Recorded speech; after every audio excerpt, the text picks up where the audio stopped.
Salam Bapak Ibu Saudara sekalian, salam bahagia. Saya percaya bahwa setiap kita pasti ingin bahagia. Itulah sebabnya pada saat ini saya ingin berbagi rahasia kebahagiaan yang kelima seperti yang diajarkan oleh Tuhan Yesus di dalam ucapan bahagia yang kelima, yaitu berbahagialah orang yang murah hatinya karena mereka akan beroleh kemurahan. Itu dicatat di dalam Matius pasal 5 ayatnya yang ke-7. Saudara-saudara, kata murah hati dalam bahasa asli Alkitab dapat diterjemahkan sebagai menaruh belas kasihan. Murah hati juga dapat diartikan sebagai pernyataan simpati untuk masuk ke dalam diri orang lain dan mengidentifikasikan apa yang dilihat, apa yang dipikirkan, dan apa yang dirasakan orang itu. Kemurahan hati juga mencakup kebaikan, tetapi lebih daripada sekedar kebaikan.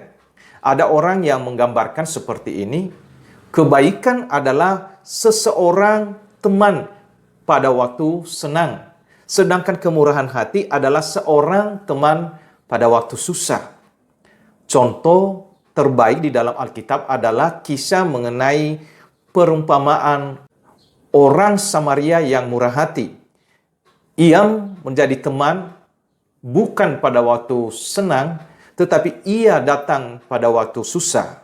John Stott, seorang penulis buku Khotbah di Bukit, menambahkan bahwa kemurahan hati itu bermuara dalam dua sikap yang saling berbeda, yaitu mengasihani dan mengampuni.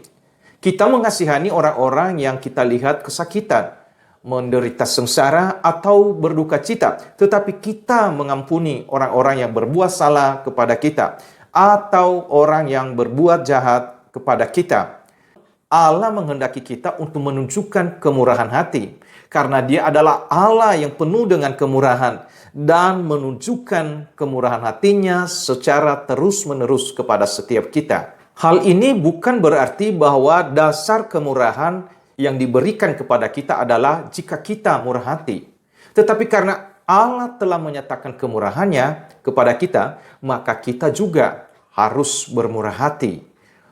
Orang yang menunjukkan kemurahan hati adalah bukti bahwa ia sudah mengalami perubahan hidup di dalam Kristus. Kemurahan hati tidak hanya berbicara memberi bantuan kepada orang lain, tetapi yang terutama adalah kita menempatkan pikiran, perasaan pada posisi orang yang perlu dikasihani tersebut. Hal inilah yang dilakukan oleh Tuhan Yesus bagi manusia, di mana Ia tidak hanya menolong kita dari hukuman dosa kita, tetapi Ia juga memposisikan dirinya menjadi manusia untuk mengalami apa yang dialami oleh kita. Kemurahan hati adalah salah satu dari buah-buah Roh Kudus dan diperintahkan dalam firman-Nya. Ini adalah buah-buah Roh Kudus yang tinggal diam di dalam diri orang percaya. Saat-saat sulit seperti saat ini akan teruji siapa orang yang suka bermurah hati atau tidak. Kemurahan hati itu lebih dari sekedar perasaan, tetapi pada tindakan nyata. Kemurahan hati tidak hanya menggerakkan hati, tetapi menggerakkan tangan untuk memberi pertolongan kepada mereka yang membutuhkan.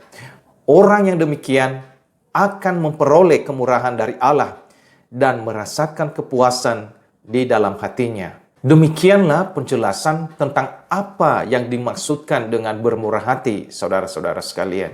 Semoga dengan merenungkan firman Tuhan ini, kita akan menjadi orang-orang yang berbahagia karena kita telah menunjukkan dan akan menunjukkan kemurahan hati kita. Tuhan memberkati.